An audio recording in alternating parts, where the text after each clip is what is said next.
प्यारे बच्चों, आज हम तीसरा पाठ पढ़ेंगे जिसका शीर्षक है चांद वाली अम्मा।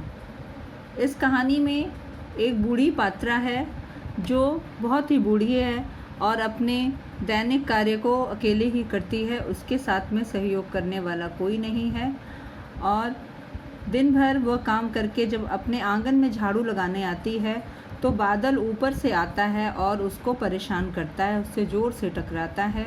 ये इस प्रकार बूढ़ी माँ को वो रोज़ परेशान करता है। एक दिन बूढ़ी माँ जब पानी लेने जाती है तो वहाँ उससे किसी बात का किसी से झगड़ा हो जाता है और उससे उसका मन खराब हो जाता है। और जब वह घर आती है और फिर झाड़ू लगाने लगती है तो बादल ऊपर से आता है और उसको परेशान करता है, उससे फिर टकराता है। बूढ़ी माँ झटपट ऊपर की तरफ उठती है और उसको झाड़ू से मारती है, लेकिन वह ऊपर उठ जाता है। फिर जब वो झाड़ू लगाना शुरू करती हैं तो फिर बादल आता है और उन्हें उसी प्रकार परेशान करता है।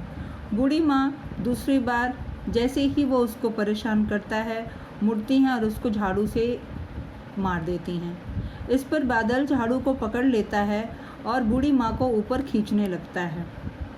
इस प्रकार बूढ़ी माँ झाड़ू को बहुत पकड़े रहती हैं, क्योंकि वह झाड़ू छोड़ देती तो गिर जाती, लेकिन बादल से बार बार अनुरोध करती हैं कि तुम मुझे नीचे छोड़ दो, लेकिन बादल उनको लेकर ऊपर ही उड़ता हुआ चला जाता है और बूढ़ी झाड़ू को नहीं छोड़ती है क्योंकि उसके पास एक ही झाड़ू था।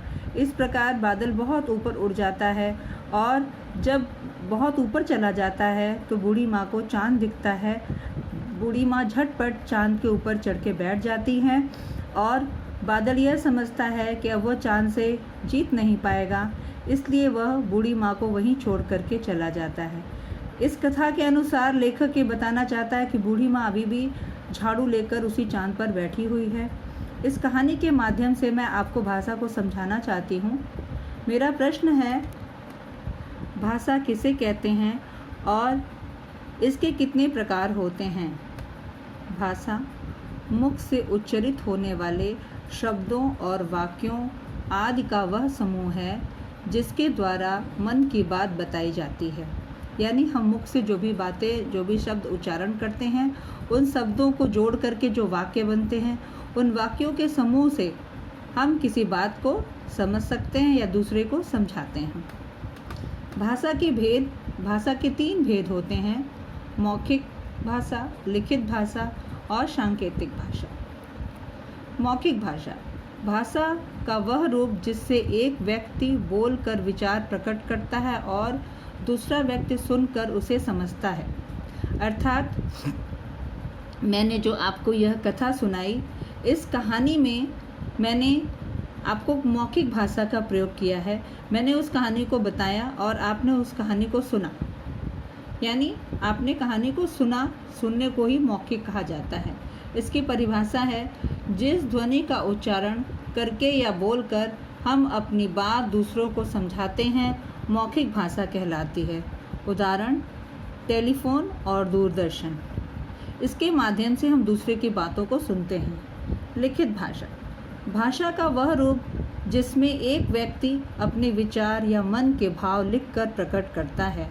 अर्थात मैंने जो कथा आपको सुनाई, जो कहानी सुनाई, उस कहानी को पहले मैंने पढ़ा होगा, उसके बाद आपको सुनाया।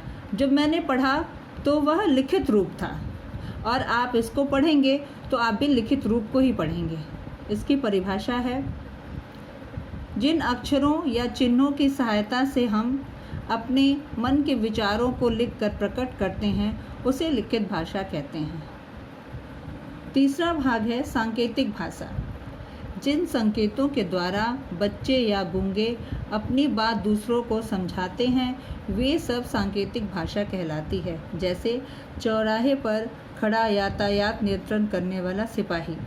आप जब कहीं जाते हैं तो रास्ते में यातायात जो सिपाही होता है वह आपको हाथ से और विसिल के संकेत से आपको बताता है कि आपको किस तरफ जाना है और किस तरफ नहीं जाना है। या दूरदर्शन पे भी आप मुख बधिर समाचार सुनते हैं, या कई बार हम भी आपस में मुंह के, हाथ के इशारे से एक दूसरे को इंगित करते हैं, चीज़ों को, सामानों को और बातों को।